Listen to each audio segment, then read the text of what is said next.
and commitment. Ththese are, after all, remarkable people who save lives. Rez, and plenty more in your programme tonight. Thank you for that. Let's go to Birmingham. Mary, this remarkable story, a woman who came to this country, age 10 in 1968 and came out from being deported. Absolutely, Simon. It is extraordinary, as you say. This is a story of Paulette Wilson. She's a grandmother and was at Heathrow this morning and was just hours from being sent back to Jamaica. She arrived from Jamaica as a 10-year-old in 1968 to be looked after by her grandparents. She was actually then taken into care when her grandparents could no longer look after her. And she's lived in the Midlands for almost 50 years. She first moved to Shropshire and now lives in Wolverhampton.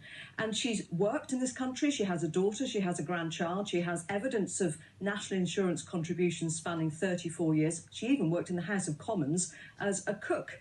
Now, so far, so average. She had a family and she was working, paying national insurance contributions. So why should she be so close to being deported? Well, a couple of years ago, she received a letter from the Home Office saying that her right to remain in the country was being reviewed. And this started 2 very, very stressful years for Paulette Wilson and her family. And she had to report regularly to an immigration centre while her case was being reviewed. And last Wednesday, when she was attending one of these appointments, she was told that she was probably going to face deportation. She was then sent to an immigration centre. She had to gather her things up very, very quickly. She was sent to Bedford and then to Heathrow, and she was very close to being deported. She really had no idea why, and it was only this morning that her daughter received a phone call saying that her mother was on her way home. Yeah. What's going on? What's going on? I'm still waiting.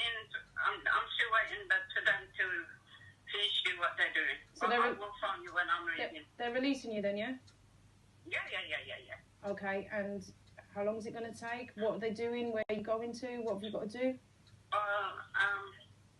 They're going to take me to a train station, but I don't know which one. But I'll let you know because I've still got this phone anyway. So. Okay, how are you feeling? Happy. I just want to see you, man. I want to see you too.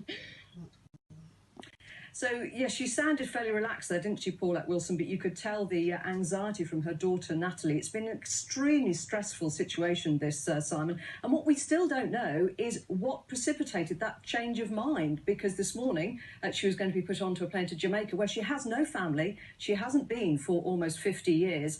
And we are hoping that Paulette will return back to Coventry during our programme between 6:30 and 7 this evening to be reunited with her daughter, with Natalie. Fascinating story.